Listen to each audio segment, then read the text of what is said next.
Aleluya, hermanos. Bendito sea el nombre del Señor. Les saludo a cada uno de ustedes.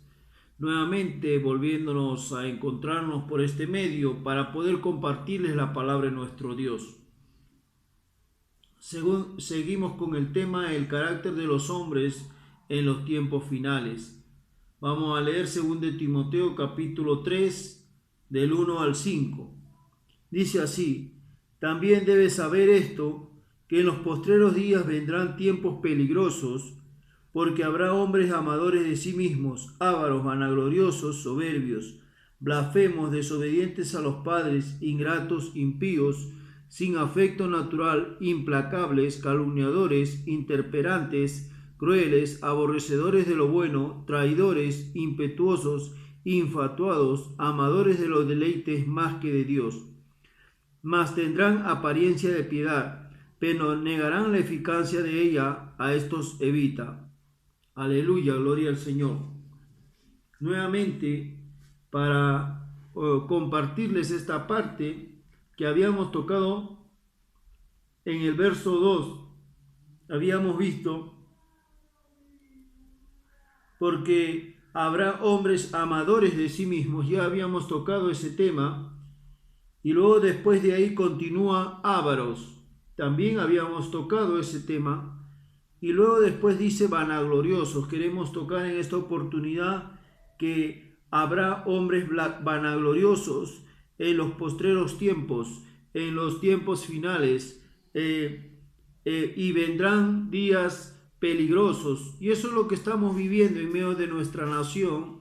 Nos damos cuenta frente a todas las cosas y a las circunstancias que vivimos, cómo es que las personas, a veces por sus estudios y una serie de cosas, pierden los valores. Cuando muchas empresas que tal vez son adineradas pueden comprar a gente sin ningún reparo, pero lo que más debe estar inculcado en el corazón del ser humano son los valores. Los valores no deben desvirtuarse. Cuando los valores están firmes en el corazón de las personas, hermanos, las personas van a ir por buen camino. Pero cuando una persona no tiene valores y solamente es instruida en los estudios, es una persona pues que va a tener problemas y va a tener dificultades.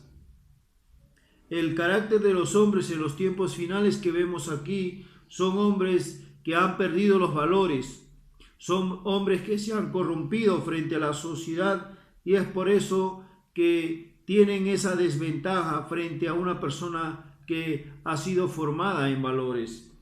Pero ya de antemano el apóstol Pablo le está advirtiendo a este joven pastor Timoteo acerca de los hombres que se darán a conocer en los tiempos finales. Pero vemos también cómo la maldad sigue aumentando, y es por eso que el mismo ser humano va creándose en medio de una sociedad perversa y malvada. Y por eso vemos aquí como tercer punto los vanagloriosos. Una persona vanagloriosa, una persona que presume o es una persona orgullosa del propio valor, una persona que se jacta, una persona presumida, ¿no? Es una persona vanagloriosa, es una persona que habla de qué tiene, de sus cualidades aunque no las tenga. Es una persona, como dice la misma palabra, vanagloria, que se gloria vanamente, ¿no? El vanaglorioso solo trata de correr por sí mismo y es incapaz frente a las cosas de Dios. Solo busca su gloria para él. Ha desplazado a Dios de los planes y de los propósitos. Puede ser una persona que esté incluso dentro de la iglesia, pero Dios está en segundo lugar. A él lo que más le interesa es lo que él puede conseguir como persona, aunque puede estar haciendo las cosas de Dios. Por eso debemos tener mucho cuidado, ¿no? Y debemos pues enfocarnos siempre en nuestro Maestro Jesús. Jesús de Nazaret, pues él siempre fue humilde, sencillo, y como nos dice la palabra de Dios, que dejó su trono de gloria para estar en medio de nosotros y andar con nosotros. Por eso cuando vamos a las Escrituras, en el libro de Lucas capítulo 2, verso 52, mire lo que vemos ahí, la palabra de nuestro Dios. Y Jesús crecía en sabiduría y en gracia y en estatura y en gracia para con Dios y los hombres. Jesús es nuestro modelo a seguir para que nosotros no nos vayamos a vanagloriar, porque dice, y Jesús crecía en sabiduría y en estatura, en gracia para con Dios y los hombres. Una persona que es vanagloriosa nunca va a crecer en gracia para con Dios, sino solamente para con los hombres. ¿Por qué? Porque busca la gloria de los hombres, busca el aplauso de los hombres, mas no busca el aplauso de Dios, busca la aprobación del ser humano, busca su propia aprobación frente a los demás y no busca la aprobación de Dios.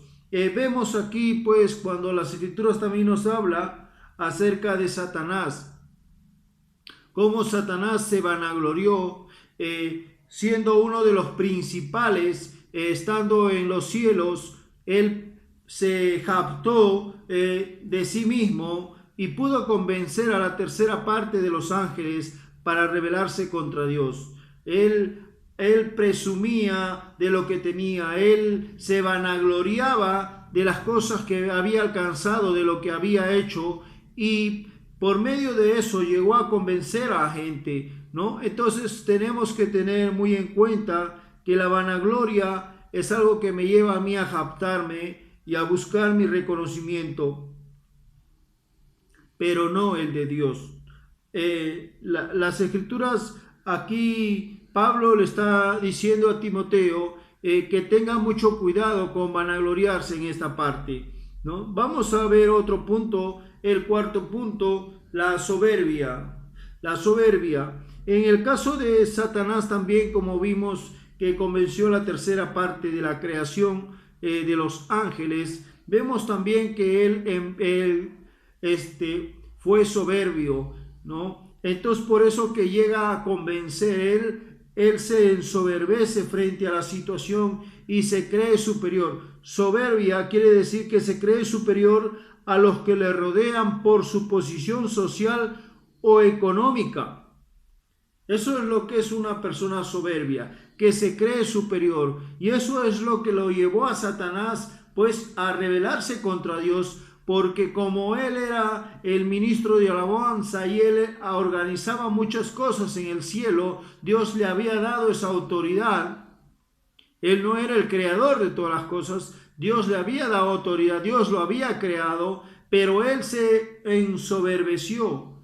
Él, pues en su soberbia, convenció a la gente, a esos ángeles, para que se rebelaran contra Dios. Cómo la soberbia, pues, puede llevar a un ser o a una persona, pues, a tal punto de creerse superior que los demás.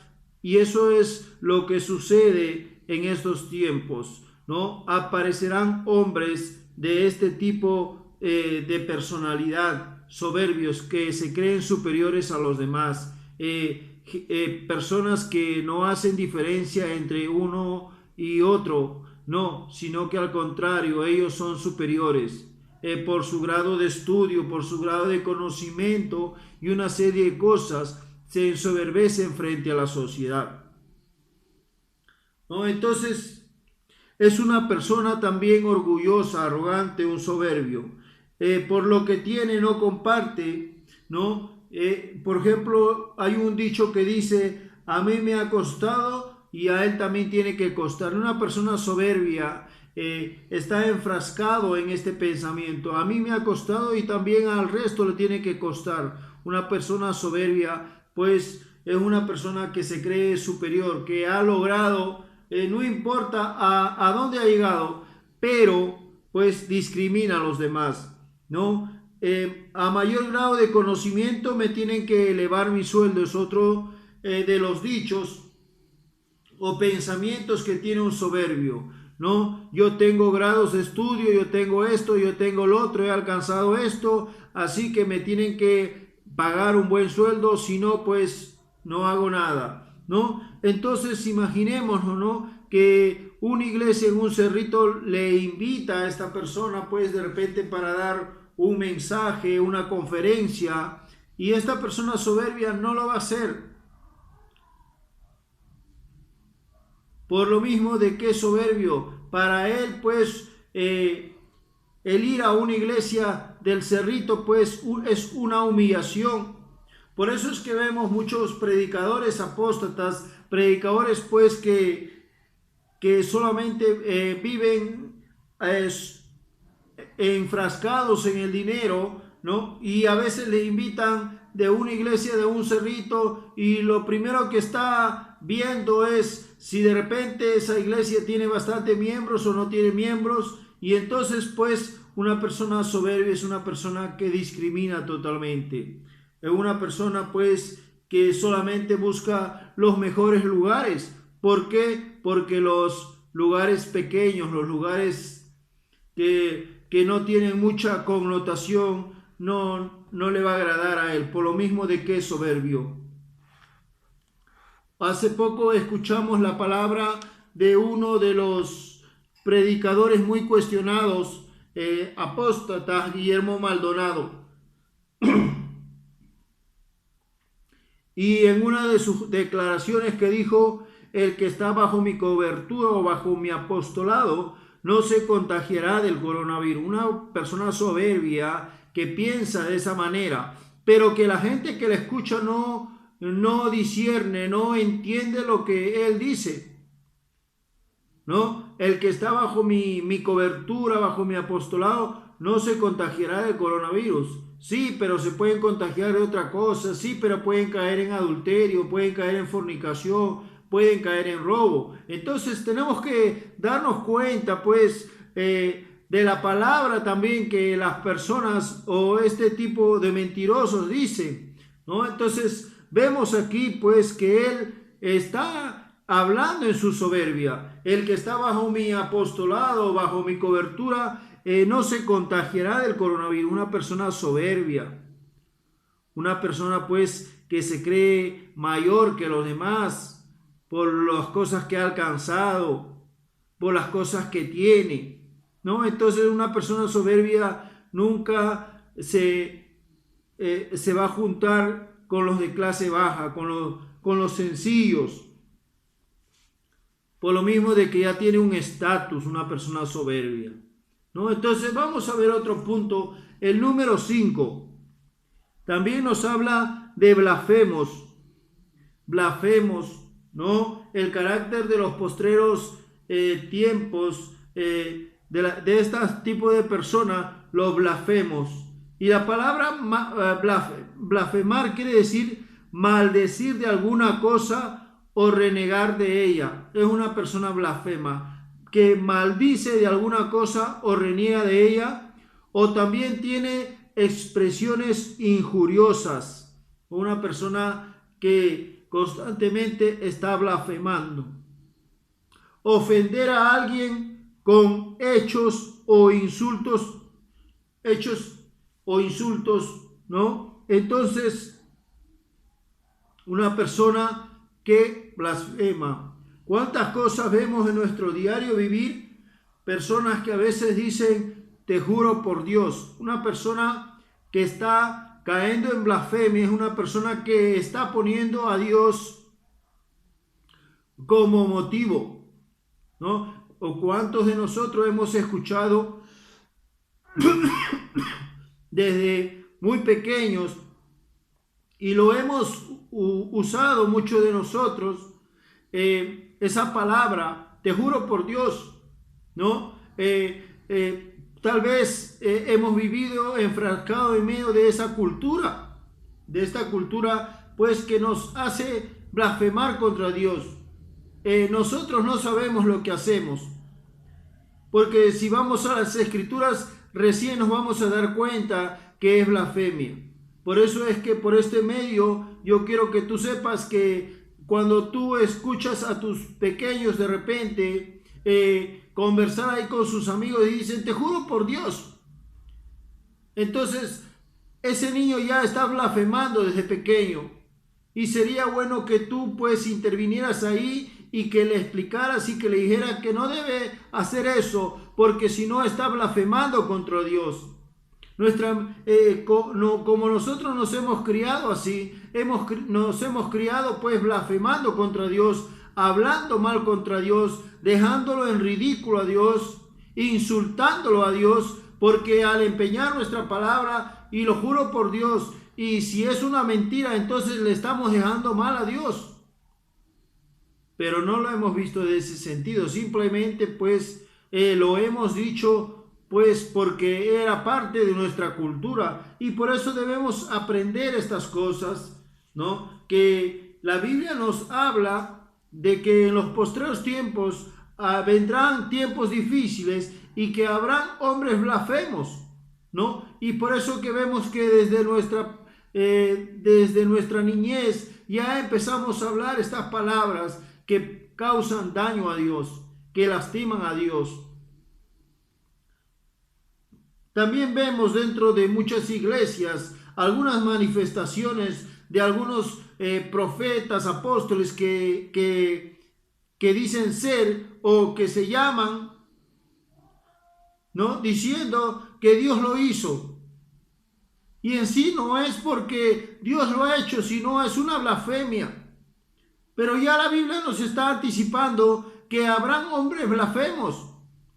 ¿Y qué es un hombre blasfemo? Que está haciendo algo diciendo que Dios lo ha hecho. Vemos pues hombres que practican toda esta serie de cosas y muchas veces dentro de la iglesia. Cuando nosotros vamos al tiempo de Jesús y cuando de repente Jesús hablaba alguna cosa, las personas o los fariseos, los saduceos, los maestros de la ley les decían, blasfemia has dicho. Como un ejemplo, aunque Jesús no estaba diciendo blasfemia, sino estaba diciendo la verdad.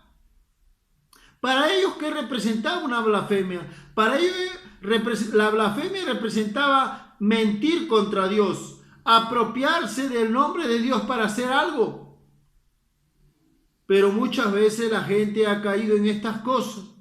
Muchas veces dentro de la iglesia se han dado espectáculos, cosas por el estilo, diciendo de que Dios es el promotor de eso, diciendo de que Dios es el dueño de eso, diciendo de que Dios ha accionado, se ha movido de esa manera, cuando no lo ha sido. ¿Cuántos de nosotros tenemos que arrepentirnos a veces por decir cosas que de repente ni Dios mismo lo ha dicho? Muchas veces hemos sentido algo y hemos dicho que es de Dios. Pero vemos pues gente que usan este tipo de cosas para decir que Dios lo ha hecho. Pero nos damos cuenta que es una blasfemia. Una de las cosas que hace dentro de la iglesia, como lo hemos estado viendo en muchas oportunidades, es decir que Dios pues se manifestó por medio de la risa santa. Por medio de gritos, de aullidos, de alaridos. ¿Cuántas veces hemos visto en iglesias, en estadios, donde personas pues empiezan a manifestarse con una serie de cosas? A mí me ha tocado vivir, a mí me ha tocado verlo. Cuando ha venido Cash Luna y una serie de apóstatas, de predicadores que nos han engañado a nosotros, he visto, mis ojos lo han visto. He visto algunos que se dicen ser profetas, que muchas veces cuando oraban se empezaban a manifestar cosas. Personas que empezaban a reírse de una manera, pues, cuando uno se pone a pensar y dice, Dios no está ahí. He visto pues también pues moverse y hacer sonidos de animales, de perros, de gallinas y una serie de cosas. Y a veces cuando uno llega a una madurez se hace la pregunta, pues Dios usaría esos sonidos, pero ¿para qué? Dios no puede usar ese tipo de cosas. Dios siempre usa las cosas por un motivo, con un propósito. Dios no ha hecho ninguna cosa en este mundo en vano. Todos tienen un motivo, todos tienen un propósito. Pero en este caso de esta manifestación de la risa santa y de los aullidos, los alaridos, eso es una blasfemia contra Dios. En otra oportunidad también vi en un video acerca de la manguera ungida. ¿Cómo es posible que este tipo de predicadores pues ponga como autor de todas esas cosas a Dios? Esa es una blasfemia contra Dios. Ese es usar el nombre de Dios en vano, olvidándose del mandamiento. No usarás el nombre de Dios en vano. Pero muchas veces no nos interesa. Muchas veces tal vez en el momento no nos hemos dado cuenta. Y tal vez por este medio estás escuchando esta palabra y necesitas arrepentirte y decirle, Padre, perdóname, porque en algún momento blasfemé contra ti. Ayúdame para glorificar tu nombre, para exaltarte, porque Él se merece la gloria, la honra, y no seguir cayendo en este tipo de cosas. Vemos también esa secta de Pare de Sufrir, Comunidad del Espíritu Santo y una serie de cosas de los promotores de los brasileños, cómo venden un pedacito de la cruz de Cristo. Esa es una blasfemia. Hombres blasfemos, hombres pues que usan un altar, hombres que se aprovechan de la situación para engañarle a la gente, para hacerles creer de que les están vendiendo un pedacito de la cruz de Cristo. Qué doloroso ver esto. Qué engaño tan grande frente a la gente, frente a la sociedad. Y a veces uno se pone a pensar por qué nuestras autoridades no hacen nada frente a eso, cuando muchas veces en nuestras narices lo están haciendo. Pero a veces también tenemos que entender que nuestras autoridades pues no pueden actuar arbitrariamente, sino que muchas veces tienen que esperar por los derechos humanos y una serie de cosas. Vemos tantas cosas de cómo pueden engañar a la gente con un pedacito de la cruz de Cristo, con el agüita del Jordán, dejando en ridiculez a la tierra de Israel, a la ciudad de Jerusalén. ¿Cómo es posible que podamos pues hablar de este tema de la agüita del Jordán? Es una blasfemia contra un país, contra el país que nosotros debemos amar, contra el país por el cual nosotros tenemos que orar, la nación de Israel. Porque Dios mismo le dijo a Abraham, a los que te bendigan, bendeciré, y a los que te maldigan, maldeciré. Y no nos damos cuenta que caemos en maldición al creer todas esas cosas. Por eso, por este medio, pues le quiero enseñar que estos tipos de cosas son blasfemias contra Dios. Otra de las blasfemias también que escuchamos, que el agua se convirtió en vino. ¿Cómo es posible? Predicadores, apóstatas, que dicen ser profetas, que en medio de un culto, en medio de una reunión, ellos convierten el agua en vino. ¿Cómo es posible bajar a tal grado y desvirtuar ese milagro que el Señor hizo y compararlo con ese momento que ellos tienen? ¿Cómo es posible? Estas personas son blasfemas.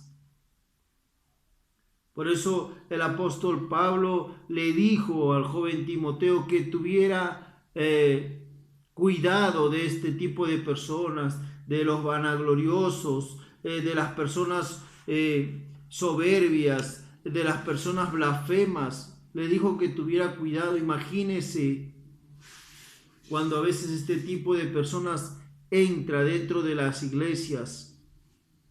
Y si entran este tipo de personas dentro de las iglesias, solamente entrarían a destruir la iglesia. Eso es lo que Jesús llamó a esos falsos pastores. Por eso dice la Escritura bien claro: en aquel día muchos me dirán, Señor, Señor, en tu nombre hicimos milagros, sanaciones.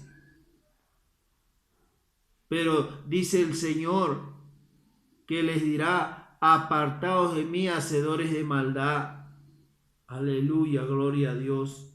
Porque el Señor conoce, hermano. Al Señor no le podemos engañar. Al Señor no podemos presentarle cualquier mentira.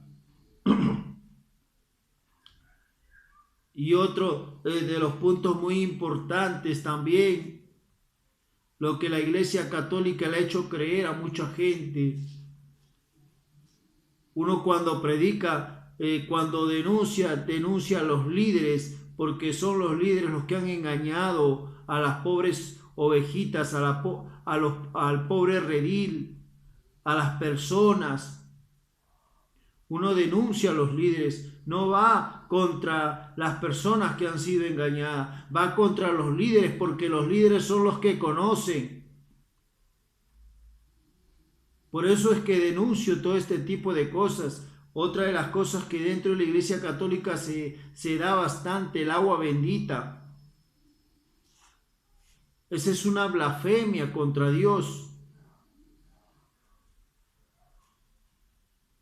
¿Cuántas personas recogerán un agua, lo llenarán del caño y lo llevarán y lo presentarán? ¿Cuántos curas? ¿Cuántos sacerdotes harán eso? Y le dirán, pues, esta es una agua bendita. O porque agarran y se ponen a hacer una oración, pues, de repeticuá, como dice, de repeticiones. Y dice que esa agua ya está bendita. Si fuera una agua bendita, entonces sanaría muchos males. Si fuera una agua bendita, pues imagínese, hasta los muertos se resucitarían. Porque a veces yo escucho por la televisión, a veces escucho pues por algunas series que dan en algunas partes de nuestro país o de otros países, donde de repente tú te vas, por ejemplo, a la selva y hay un río donde la gente se mete. Y he notado y he visto, nunca he estado ahí, pero cuando tú ves estas series, estos documentales, donde tú te vas a ese río y te metes y dice que te curas de algunos males. Yo podría decir que este es el verdadero agua bendita de repente.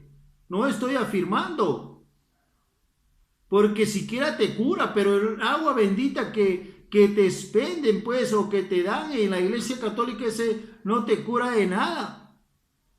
Entonces la gente está siendo engañada. Pero muchas veces la gente no reacciona frente a estas cosas, simplemente cree blasfemias, como dicen las Escrituras, son blasfemias contra Dios. Tengamos presente mucho cuidado en todas estas cosas, porque se levantarán hombres con todas estas características.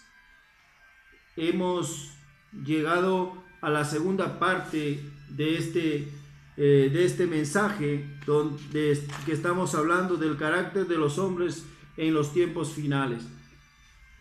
Sigamos orando por nuestra nación, por los demás países, que el Señor bendiga sus vidas, bendiga sus familias y que siga derramando de sus bendiciones sobre cada uno de ustedes. Que el Señor les bendiga, hermanos, a cada uno de ustedes, y que la gloria y la gracia de nuestro Dios sea sobre ustedes. Que Dios también bendiga a la nación de Israel. Aleluya, bendito sea su nombre. Alabado sea.